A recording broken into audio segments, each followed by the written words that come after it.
Isis. Welcome to the Sunseeker podcast. It's really an honor to have you and to be in conversation with you today. Just a little bit of background about the platform is that it's a transformative kind of conversations around self realization, consciousness expansion, mental health. And I kind of each week speak with thought leaders and people in the space. Really pushing the boundaries of what it means to be just not just in contact with our internal selves, but how we can kind of make the world a better place. And I'm really honored to be in conversation with you today. Hmm. Well, thank you so much for welcoming me. I feel really grateful and honored. And my name is Isis Indriya, born in Mesa, Arizona, raised on the island of Guam. So I come on behalf of my ancestors, Chamorro people, and I'm chiming in from the ancestral homelands of the Nisenan. This area is also known as Nevada City. The Nisenan name is Ustama. So I just feel really honored to be part of this. Thank you for welcoming me. Wow, that's very beautiful. So just wanted to, I guess, ask you about your early life in Guam and what that was like, and when you kind of came to the realization, or maybe you always had, you know, the realization that this was your path to be a spiritual leader. Hmm. It's just so wild, these big questions, because there's just so many points along the journey, that maybe we were conscious of at that point, and then we weren't, but then you see that they were signposts. Um, I would say that really what set me on my path, just to be completely honest, is, my mom died when I was 4 years old, four and a half. And I believe that my desire to commune with her and connect with her really opened up these doorways of connecting with the unseen, invisible life force and forces, at play, particularly to connect with my mom.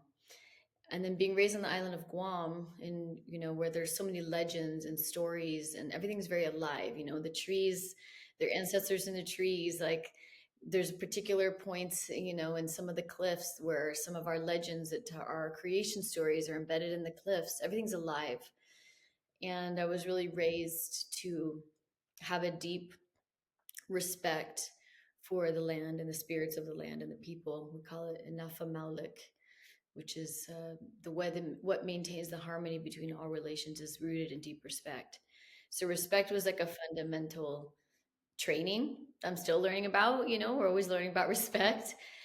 And with that, coming from like a deep real like sadness, actually, and a desire to commune with my mom, and then learning about these invisible relations and beings in the trees and in the land and in the water and everywhere, I started to really build a relationship with these beings, and my dad was just so amazing, because he never really forced anything upon me.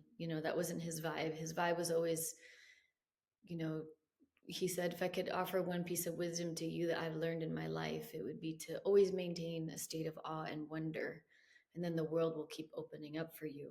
And that was like his way of guiding me.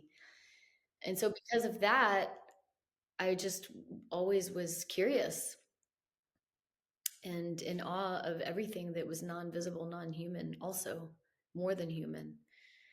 And that really set me forward. But then when I was also had this undercurrent of like a deep depression, honestly, a deep depression for a long time, wanting to feel close to my mom. My dad was just such a blessing. He always took care of me. We grew up in village life. Everyone's a cousin and an auntie and uncle. Guam is made up of villages. We go from one village to the next. Everybody knows everybody. There's just a deep relationship with village life. And so no matter where we went, we had family. There was always food on the table. Everyone was always feeding everybody. It was just part of how life was. And so that was really a big learning about, what indigenous village life was like, having after, being cared for by my family, my bigger family. And then when I moved to America to go to school, I started studying Joseph Campbell, and I got into jazz, Joseph Campbell, Shakespeare, and breathworks. That was like my thing, and mushrooms at 17. And I went through another layer of depression then because I just didn't know, people weren't like how I was raised. It wasn't just the way life was there. And I was always kind of like seeking communion, seeking family, seeking village experience. And I, going into community college and not really finding it. So I went through another layer of like sadness, like where are my people? Who are my people? Who am I? Where am I? Nobody knew what Guam was. You know what I mean? I would say I'm from Guam, and that would just be like crickets. So that was really hard. And then I found, mushrooms, basically, to be honest with you. And these little beings started opening up more doors for me, and showing me things of the invisible realms again. And I started studying with them, essentially unconsciously studying with them to strengthen my relationships with the invisible realms. And then I started to attract people that similarly were studying in that way, and then started building essentially community in a variety of different ways, and just making it there, because that's something that I found to be very necessary for my growth and way of life. So there's a bit of a long-winded, I mean, there's so many stories, but there's Yeah, like a little micro therefore, piece. it's beautiful. I'm kind of just looking at the community that you've built. It's very kind of diverse and eclectic from what I've seen, and that's really beautiful because personally, I'm on month 9 of my more so like just all in kind of spiritual path with my spiritual teacher, Raja Chowdhury, from a Shakti yoga school called A Thousand Suns Academy. um, but prior to that and all of that experience, kind of just like mushrooms was always the kind of gateway to that higher, like sentient intelligence.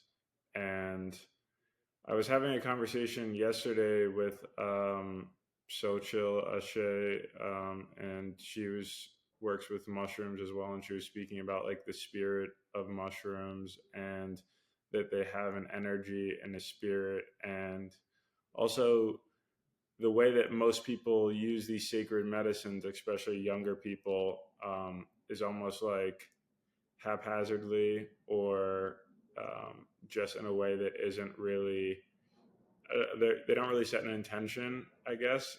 And so, I guess if you could speak to kind of working with the spirit of the mushroom and what setting intention looks like for spiritual practices. Hmm, such a big question. Yeah, I would, I want to honor all the plant medicines, and all of my personal guides and the guides that have helped strengthen and deepen a relationship with these master plant medicines. So I just want to speak to that first. And I have a Mm. deep respect for these plant medicine beings.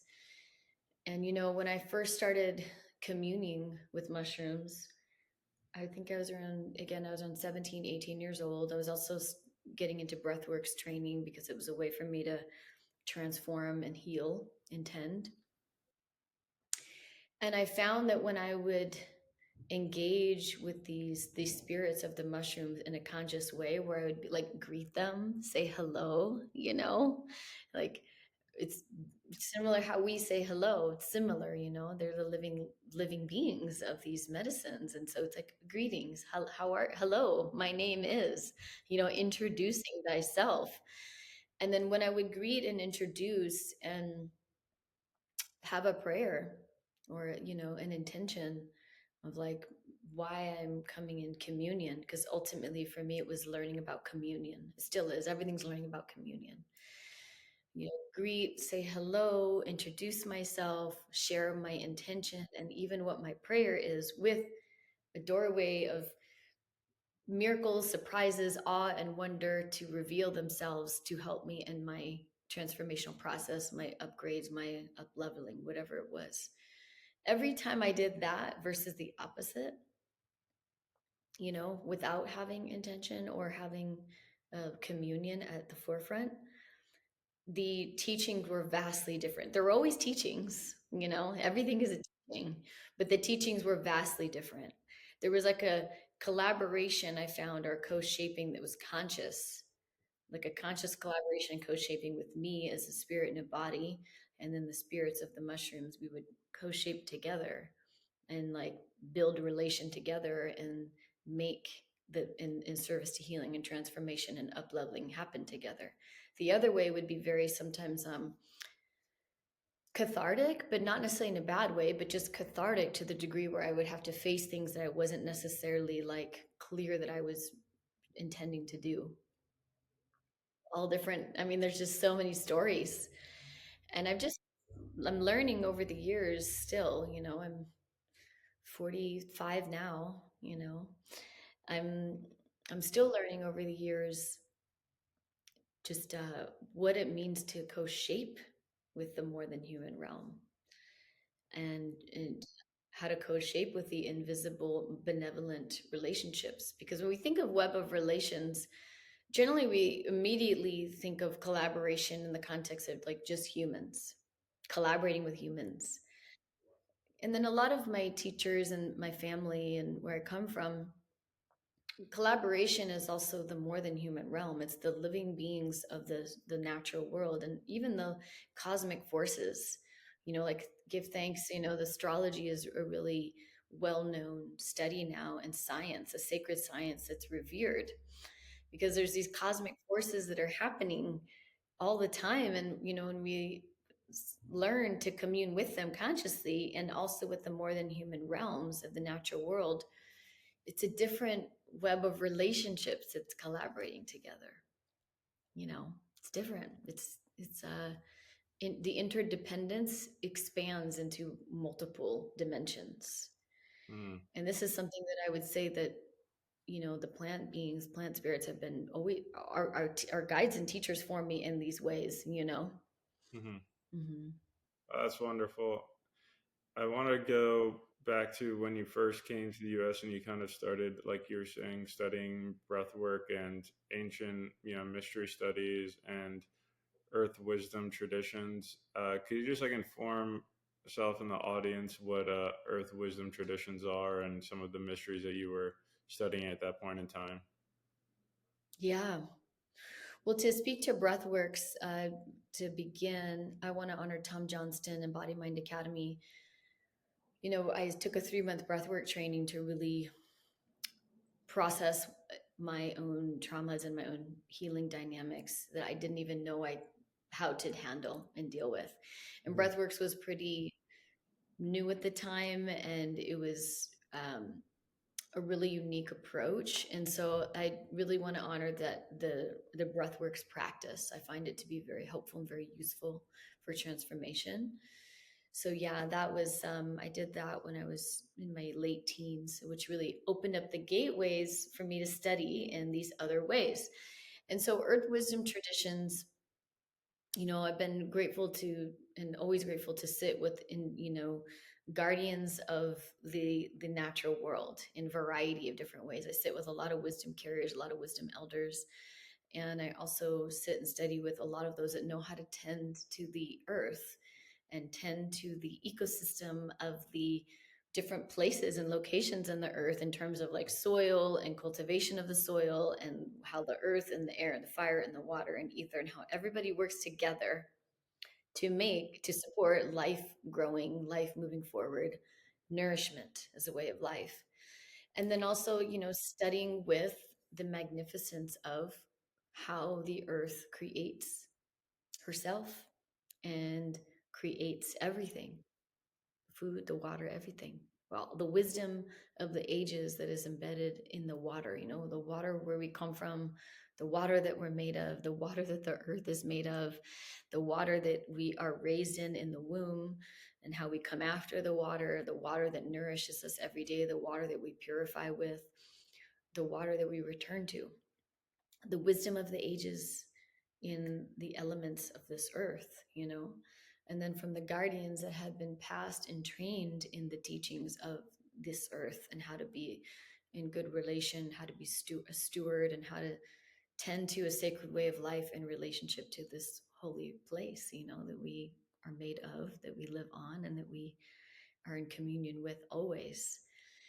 There's so many beautiful indigenous traditions in how to learn and study with the earth, and so many wisdom traditions that have been passed forward, and we're in this time of the remembrance, we're remembering what it is to be a human, what our origins are, who we come from, where we come from, what we are, our origins and our origins of this place on this beautiful earth, moving forward in space with these other celestial bodies. What are we, who are we, where do we come from, how do we tend to a sacred way of life on behalf of the future of all life. How do we tend to life moving forward? And the only thing that's certain is death. It's the only thing that we know, and we don't know when it's going to happen. But like, how do we commune with the beauty and the depth of this earth as humans? How do we tend? I look outside, and I'm really grateful to be living and working in relationship to the natural world as a part of my life. And there's so much communication, there's so much intelligence in how the earth creates anything and everything, and how she decomposes too, and how like the decomposition of the food becomes food for the soil, for like to make good soil for a new life to grow. So deep. Every seed that's planted in consciousness, and the seed that's planted in the soil, and how we water the seed in ourselves and in the soil, and how things grow. There's so much. And I would say that for the rest of my life, I will be studying earth wisdom traditions. You know, a lot of teachers in this way. And then in the mystery tradition studies, that's another whole world, that they're interdependent, they're related. And in the mystery traditions, one of my teachers, he says, the only thing that we know of that has lasted through the ages are the mystery teachings, because they're the teachings of life that feeds death, that feeds rebirth and life again, regeneration, the teachings of regenerative culture. And they're the teachings that are adaptable and applicable to any timeline in our human experience. They're connected to our origins, where we come from, and they're connected to the future that we're making. And it's a whole world of seeing how things are related, how things are interdependent, how things correspond. It's never like this means that, and that means that, and that's that. There's not like a defined to the degree where it's complete. It's this process of unfolding, and this process of seeing how things are interdependent and working together and collaborative. And in that way, how every small act of loving kindness, every small act on the inside, what goes on in the interior temple, what we think about, how we think about what we think about, are we paying attention to what we think about, how we feel, what feelings are related to what memories, how we tend to our body temple, where 50 trillion, I think that's the number, 50 trillion beings are working for us in the body, so we can be a spirit in the body. We're walking around a spirit in the body with all these beings working for us while we sleep, just magnificence of our divine nature. That's this world on the inside that's so deeply reflected to the world on the out, and the world in the heavenly realms, that which is above, how it's deeply reflected to the world of the earth, that which is below, and how the as within so without, that which is above and that which is below, they're all interdependent, and they're all teaching, and they're reflective. And learning about all of Yeah. this forever. Yeah. Yeah, no, I was just thinking about the universal laws, and as within so below, and kind of like what you were saying, and how at this during this incarnation, we're kind of given this temple that we forget about, and then we're gifted in this lifetime to remember that it is a temple and to kind of align it with our little selves with the higher selves, and kind of in relation. So I think that it's just such a powerful, everything that is connected, and kind of like what you were saying, as in like the mysteries, like in the school that I belong to, kind of speak about, Thousand Sons Academy. My teacher Roger speaks about, just Egyptian mysteries, that we go through, kind of, Durga and Kali, and all of these different mysteries, Rosicrucianism, like everything that is through the ages, that is like really all interconnected, and has some of all of the fundamental ways to bring us back to that remembering. Um, so I think that I was wanted to learn a little bit about, if you could shed some light on Egyptian cosmology, like what that is and what that looks like. Another big topic. Yeah. I love Egyptian cosmology. I'm a big student for my whole life. My family, we go to Kemet. Kemet is the original name. We go to Kemet every year. We have Egyptian family there, and we steward journeys there. My son Orion, he has some Egyptian cousins. It's like really a deep study for me. So I will share a little bit that I can, whatever I can at this time. Well, first and foremost, the name is Kemet, you know, Kemet, and Kemet means, there's so many meanings to it, but some of the meanings are like black, the black land, black fertile soil, Chem, Kemetic people, the black land, the black fertile soil, black soil, rich.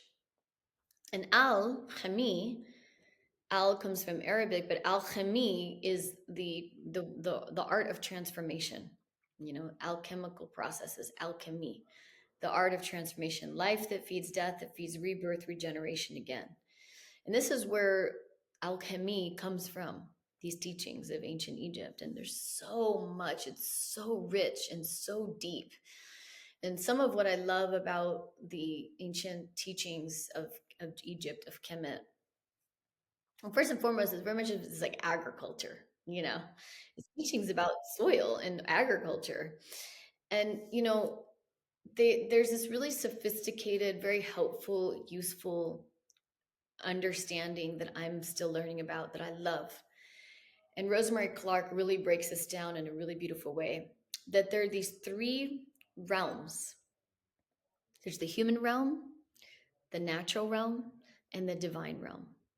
The natural realm being the earth and the elements and the living beings of the earth, the standing ones, the four-legged, the two-legged, the swimming ones, the insect beings, the flora, the fauna, the natural realm. And then there's the divine realm, which are the cosmic universal forces in the cosmos, in the universe, the celestial bodies in motion, the stars, the Milky Way. That there's this cosmic realm, the divine realm, universal cosmic forces, the natural realm, and then us as humans, the human realm. And that part of the workings of Egyptian cosmology, you're getting to know the deep, intricate relationship with time, attention, presence, the power of the word, the divine utterance, the actions, our Heka, our practice of utilizing all of our senses and our full embodiment to make offerings, is to maintain and sustain these three relationships: the human, the natural, and the divine. The the the Ankiyu are the humans, the Achiyu are the natural realm, and the Neteru are the divine. And to consciously and coherently co-shape together. Not just us as humans making all the choices. It's like impossible. It's how do we co-shape together on behalf of creating and making and weaving a beauty way of life, moving forward. And this was this, and the humans, our job is to maintain these relationships. Like when we do the work of transformation, alchemy, and we like this podcast, what this is for, thank you for having this, by the way. you know. When we do this like conscious work of like healing and transforming our interior temples ourselves, and through purification, 5 minutes ago, 10,000 years ago, just purifying always, we cleanse the vessel, our body, 50 trillion interdependent beings working together. We cleanse the vessel to become a vehicle, an embodiment, a vehicle for these interdependent relationships, these cosmic forces, these universal forces, the Neteru. Some of them are some in like in the Vedic tradition to be gods and goddesses.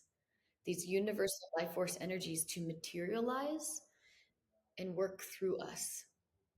And their power, their love, their tending, their care, they start to materialize and work through us. And so we start to co-shape together. It's so sophisticated, and they believe too that the primary function was to, well, there's so many functions, but one of them was to really build heaven on earth, and in a really visceral way, like to map the heavens. They saw that there were like 42 regions in the heavenly realms, to literally map the heavens, the cosmic realms, map them on Kemet, on Egypt as an example, through the temples, through the divine houses, through all of the building of the architecture, the esoteric architecture, to be a home, to receive what they called the cosmic outpouring of the light, whether it was like the light of the sun, the light of the moon, the light of Sirius, the light of Pleiades, the light of the Milky Way. Information comes in light. For the outpouring of the light to come into these divine houses, these temples, or us as a body, a temple, a body temple, a divine house, to teach us and train us and study with and co-shape how the cosmos worked and how to continue to build that here. And so ritual was a big part of it. They called it like theurgy, ritual, where the ritual practice was the art of so much, but the art of tending to a sacred way of life, where these three realms, then us as the body temple, the earth, the earth, the temple of the earth, and the temple of the cosmos, were all three working together and creating and shaping and making on behalf of supporting life moving forward, life that makes it, that feeds death, that then feeds life again. Now, this is one small like seed into the bigness, because they also revered death. You know, there was these laws called the Ma'atian laws, the 42 laws of Ma'at. It was an internal system of checks and balances, you know, that every day we as humans would review, you know, whether it was like keeping the waters pure, keeping our own counsel, honoring all animals with respect, honoring all altars with respect. There were 42 laws that we as humans would go through every day. This is the old story, on behalf of having a good death. Because when death happened and the soul went on a journey, they would go through these different gates, and they believe that when the soul went on a journey, they would meet this moment of the great weighing, and they would the weighing of the heart against the feather of Ma'at, which is an ostrich feather, the feather of Shu. And then at the moment of the great weighing, the soul's journey, there would be these 42 assessors, the 42 Ma'atian assessors, and they would weigh each of those laws against the heart. And if the heart was heavier than the feather, they'd get devoured by Amit and serve another life or go into another realm that they had to work through. And if the heart was lighter than the feather, then they would continue forward what was called into the field of reeds. And it was like the heavenly realms to become guides and support and ancestors for those on life living.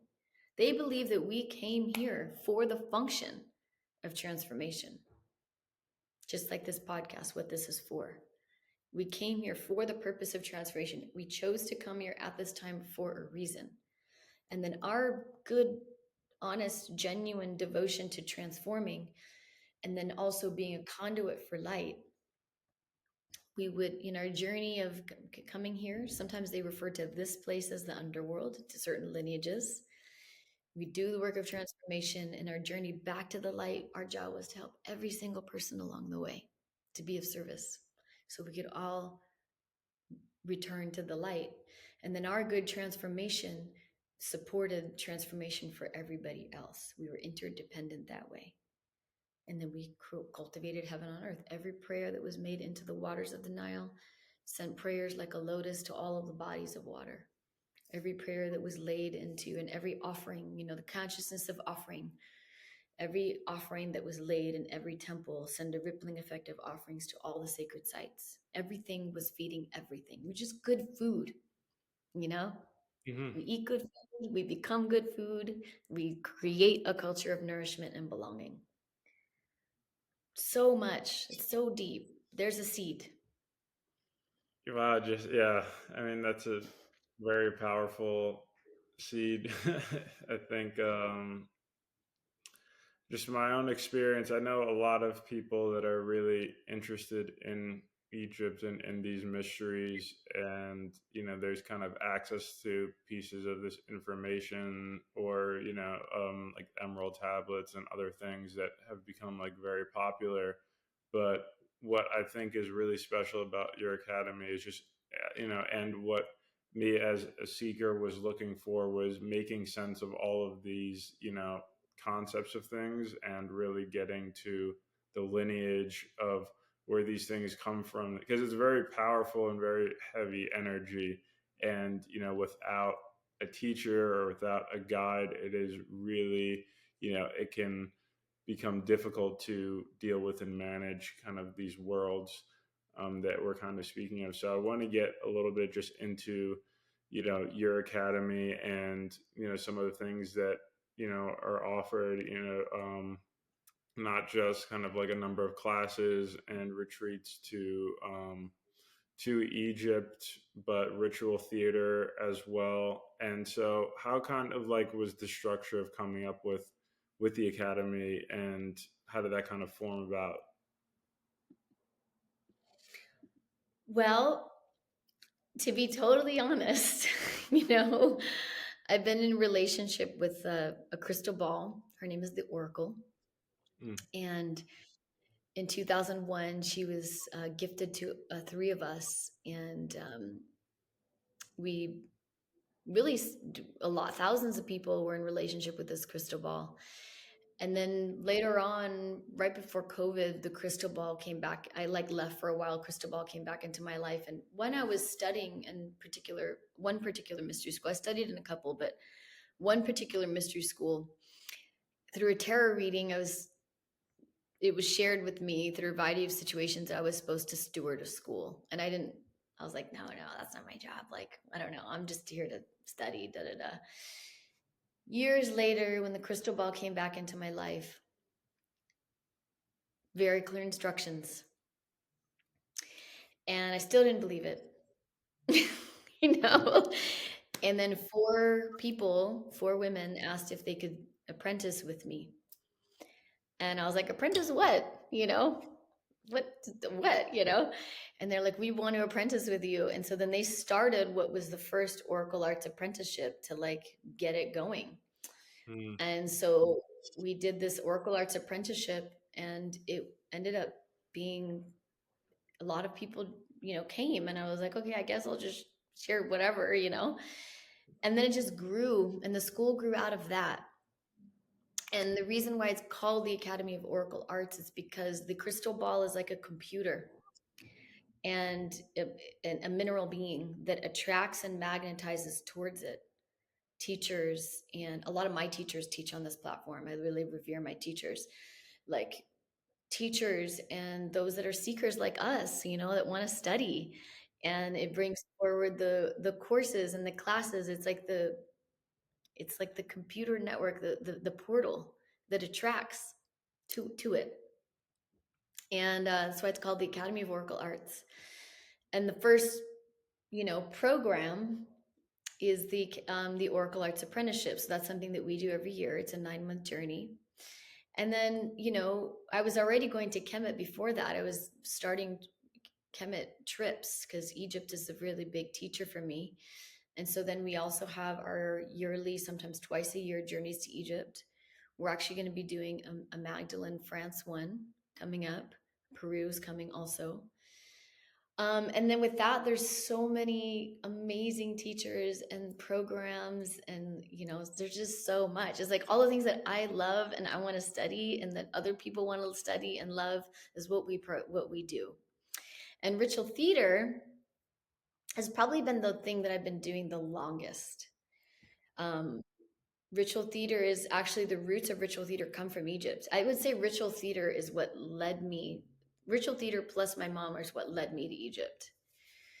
And the roots of ritual theater come from the very first ritual theater production that we know of is from the Temple of Edfu and in Egypt. And it's the old ways with ritual theater is that we would become the legends or the creation stories, the creation principles, become the Nataru, become the living divine cosmic forces, so that, or like become instruments for them, vessels for them, so they could materialize their teachings through us and then help to create and shape through ritual theater.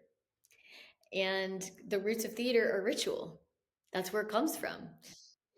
And so in 2001, I started getting into ritual theater, and 2024, I'm still into it. And it's a big part of how we, the stories that we tell ourselves, the stories that we share in community, and the stories that we share together are the stories that shape culture. And so it's a way that we culture craft through our way of like communing with human realm, the natural realm, we're back to the beginning, and the divine realm. It's a way that we co-shape together to shape culture, to create something emergent that's nuanced, that's useful, that's new, that's beneficial, rooted in ancient tradition, has strong roots, that's also emergent, that is really, this is that moment. We go back to our origin stories, we get to know our roots, and then we create and craft something that is part of the evolving culture. And so, what are those things that we're creating and crafting right now? And this is a big part of what the function of ritual theater is. Because we're not just crafting as humans, we're not just like having an idea, like, oh, I have this idea. It's very different. It's like becoming a vessel, where we work in divination also, asking questions, becoming a vessel and asking questions and receiving instructions to then co-shape together versus having an idea. Now, sometimes when we have an idea, it's like ping, it's like a light turns on, it's like a divine spark of just information, or visions. Like what are the visions that are ours to tend to, and what are the visions that we can work on together that help shape culture? Because we're in a time of like needing to create new systems that have strong roots, you know, really important root systems, like the trees. The trees have these strong root systems, and with the mycelial network, they're all connected all over the earth. So what are the root systems that are all connected all over the earth? And then to bring forward and be instruments for information coming from the cosmic realms, like a tree. The trees, their branches stretch out and they receive the light from the light of the sun and the moon and the stars and all the beings of the cosmic realm. And then we ground them as pillars here. The combination of the heavenly realms with the branches of the trees and the root systems of the trees that are connected to all the root systems all over the earth. We become Jeds, pillars, Jedis, to bring forward both of these teachings together on behalf of crafting a culture that is life affirming, life giving, supportive of infinite generations into the future. And that's our prayer. How do we make an offering? We're not trying to like willfully do something, we're making an offering towards weaving and crafting something that's helpful and beneficial and useful for this time and for the future, on behalf of healing and tending and doing our ancestral healing work, because the more we take care of our ancestral healing work, the more we can shape and craft something that's liberating and creating more love and peace. That's what we want to weave, so we got to heal our ancestral stuff to do that too. So it's like a combination of all these things. So ritual theater is a lot.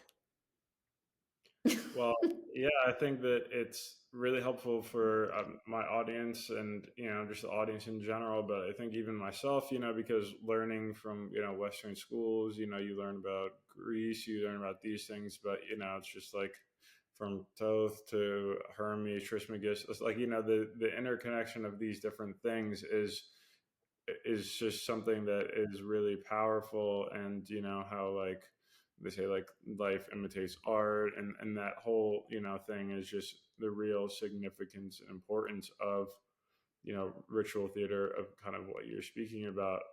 So a thing that you've given me so much of your time, so, and I really appreciate it.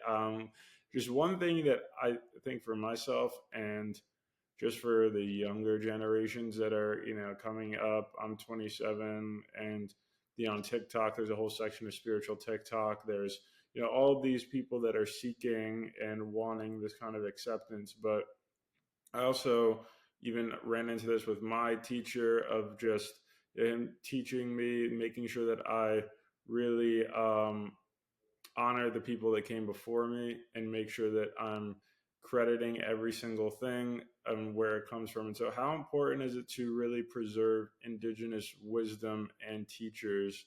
And how do we kind of go about that in in this space, because it's such a sacred space, and just to be a guest in that space is an honor.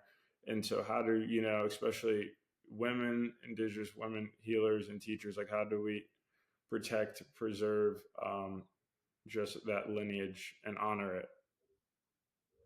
Yeah, it's big, it's crucial, it's like so deeply important. I remember my we are in relationship with a bunch of different tribes, at one particularly the Yawanawa, and I remember they came to our home, and we had like a class with them, which was a blessing, like with Rasu, Yawanawa, and Mani and Kuru. And one of the questions that somebody asked in the group before they sang their songs was like, how do we support the Amazon? And they said, by supporting the guardians of the Amazon, the indigenous communities and people that have been passed these ways for generations and generations. And maybe they forgot for a minute, but they remember again. Those that speak the language of the land, speak the language of the spirits of the land, like know the songs, communicate, cultivate, weave, tend, that understand the intelligence of this place and all the communications that are, hear the voices, know how to make offerings and feed back and forth, studying with them, learning them, protecting them, tending to them, helping their villages, their needs, helping to return the artifacts back to the people, letting them lead the way. Those that really understand these interdependent relationships of the weather, the soil, in the cosmos, how we're on the earth moving through the cosmos, that understand, know how to sing to the rain, and know how to sing to the rain and different kinds of rain, whether it's like a gentle rain or a female rain or a male rain or a strong rain or a lightning rain, that know how to talk and communicate and sing and make offerings.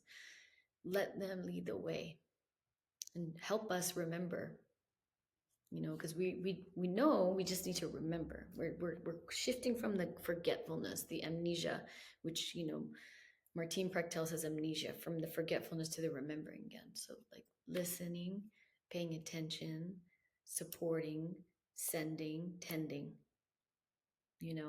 Like my husband right now, he's working on this agroforestry project in the Yawanawa village, his company Era, and he received a vision from the chief. He sat in a ceremony with the chief Mazzini, and Mazzini, he saw the vision, and to build an agroforestry project to then support, and then the communities supporting them with these way, like what we've learned from them, and then helping them rebuild it again. You know what I mean? It's like this funny situation.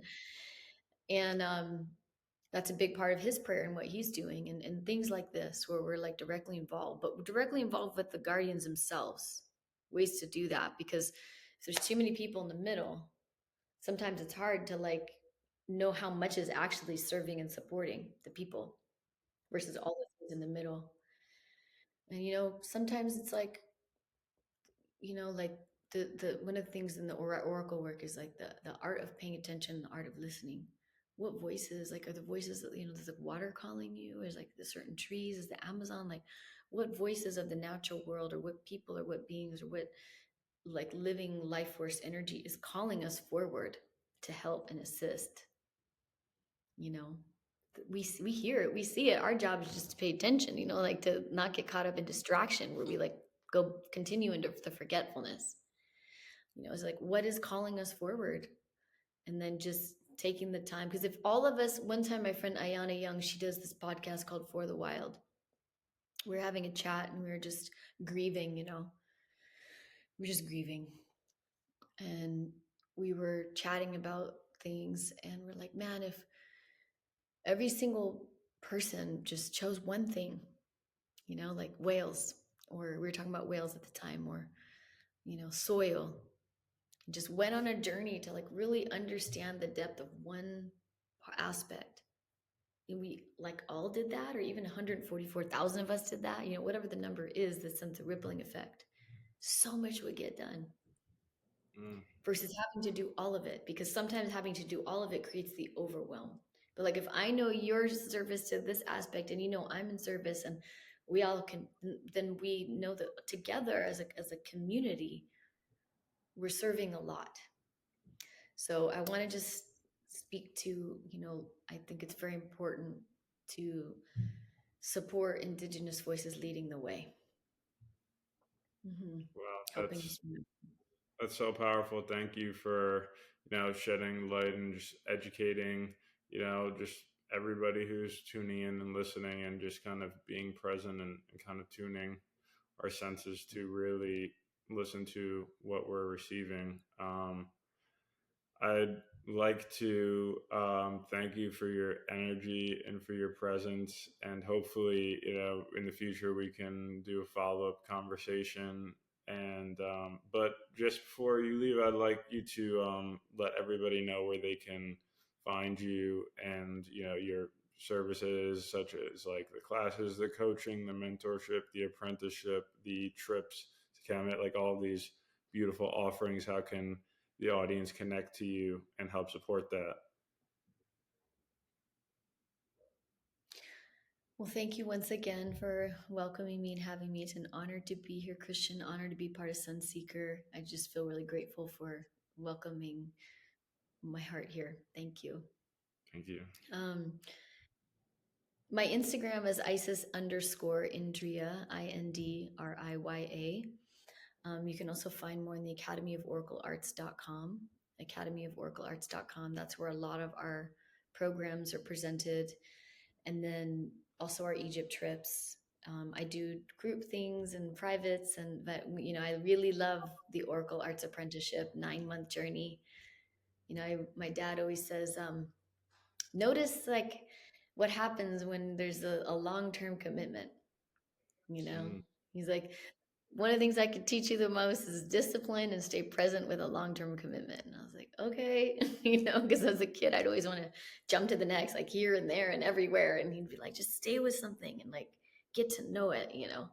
Mm. So there is that. We have everything from quick 4-module courses to Insta Lives and webinars to long journeys. So there's a lot there. And with that too are a lot of different teachers and pathways of learning also. Yeah, so Wow. thank you so much, Christian.